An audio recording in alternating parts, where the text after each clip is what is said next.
Good morning. I'm just doing this one to check in and to be maybe a little short because I don't have anything prepared, which isn't any different than the other three videos I did.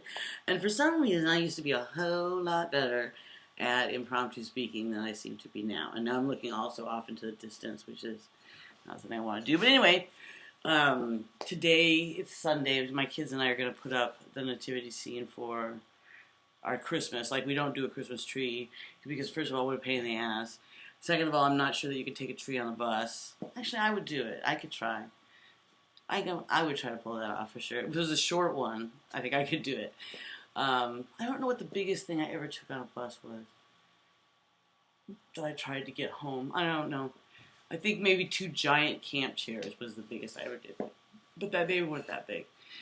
So we're going to put up the nativity today. And the reason we don't get a tree, number one, is because they're messy and big and heavy. But also, we don't do the Santa Claus thing in our family. We never have. And the reason for that is because, like, okay, so this is how we're going to do it, everybody. Merry Christmas. It's the birth of Jesus Christ. And let's all give presents. And, oh, here's this guy who's going to come down the chimney and give you some presents, right? Okay, great, I'm good. And then when you get to the age of reason, like 7 or 8, by the way, we were lying about Santa Claus. But please, continue to believe in our Lord and Savior, Jesus Christ. So we don't do Santa Claus because it's not about Santa Claus.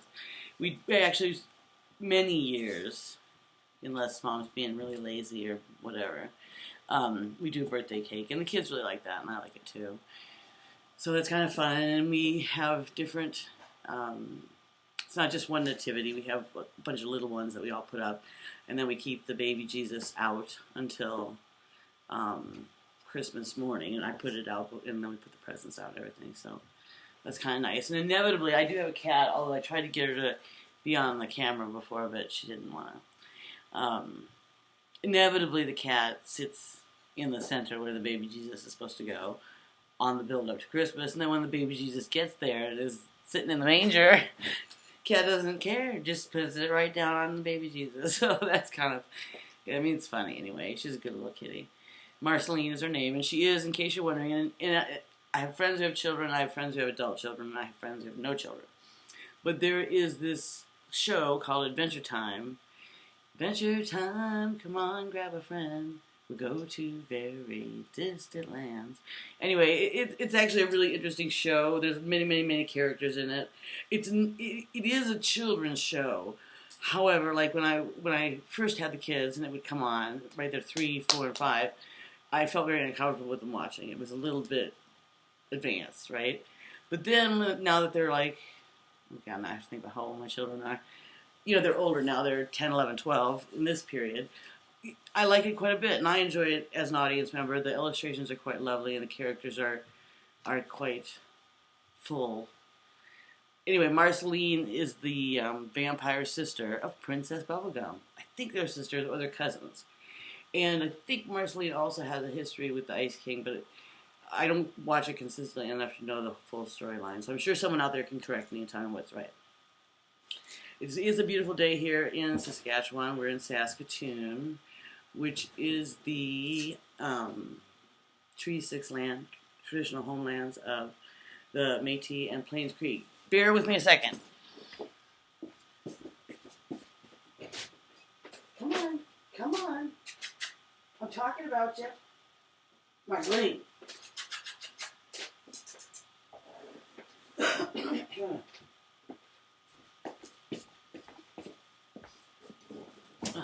In the olden days, you used to be able to pause it and do the in-camera editing. And I don't know how to edit on the thing yet. But anyway, it was Marceline at the door, the cat I was just talking about. She probably heard me. And then she gave me one of those, like, how dare you come and, respond to my noise making. And then she ran off. So, but she's a good little girl. We found her at a house, like whatever block down the street. And here she comes. Before we found her, my daughter's, well, I don't know if I'm supposed to say her name or not. But anyway, my daughter, she said, oh, Mom, I want a gray cat. And I always loved me a tabby. You know what I mean? Like with the facial expressions and stuff.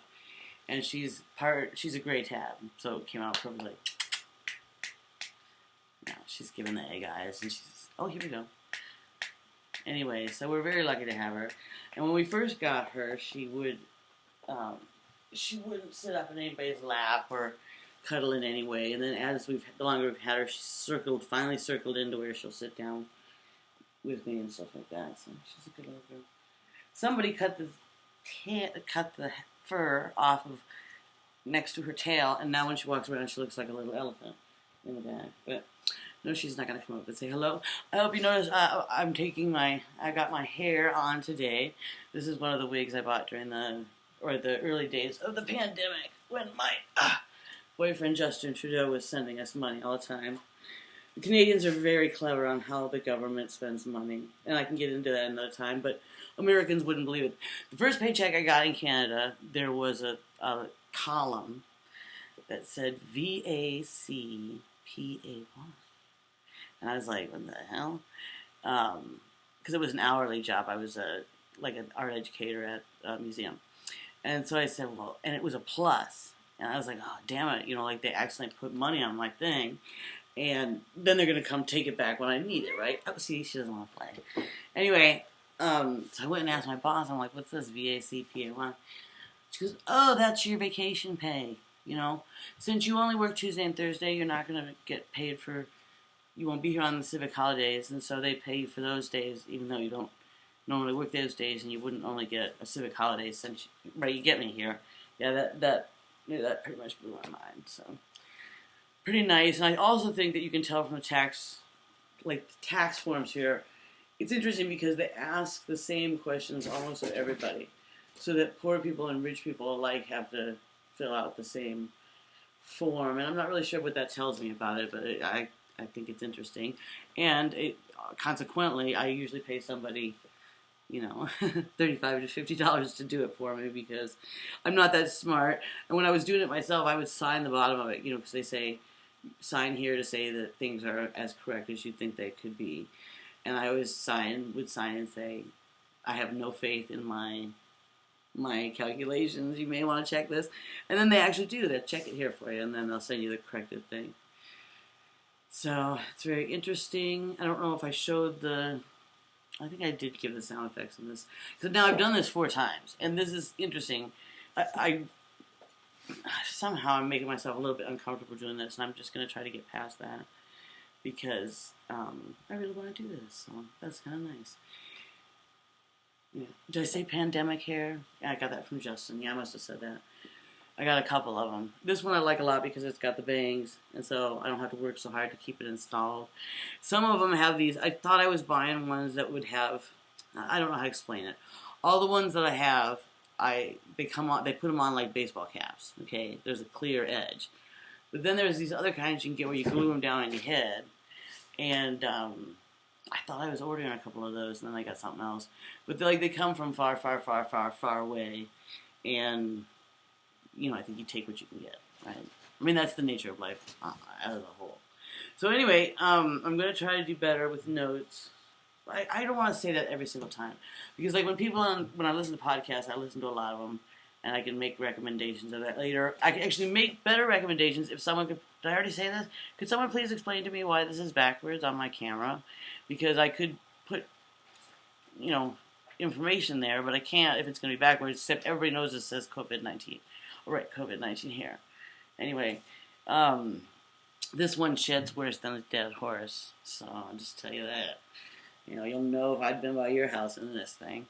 But it's lots of fun, it changes your, I don't know, it really changed my attitude about, why not, right? Why not just, if I want to wear a wig today, I'll just go ahead and do it. And actually, that's one of because later I'm going to talk about mental illness, but one of the greatest privileges of having mental illness is you just don't have to care about what other people think about you or about what you're doing. It sort of gives you a little bit of liberty. I don't know, it gives you a greater license of self-acceptance, I think. And that's the advantage of that. There's advantages to disadvantages. One of the advantages of poverty is that I don't have to get a cell phone. Nobody expects me to have a cell phone. I'm not paying for a cell phone. Everybody knows that, right? So the privilege is I don't got a cell phone, and if I'm not home, baby, I ain't there. I'm not available for you. So keep that in mind. Poor Marceline, I'm sorry for having been rude to you. Oh, she's giving me a look. Anyway, so have a wonderful, wonderful day, and I love you very much. Have a great day. And as I always say, or I sometimes say, you don't have to believe in God. But you do have to keep your hands on the keyboard, otherwise the computer's going to go down. You don't have to believe in God for God to believe in you. So, I love you and have a great day. We'll talk to y'all later. Bye-bye.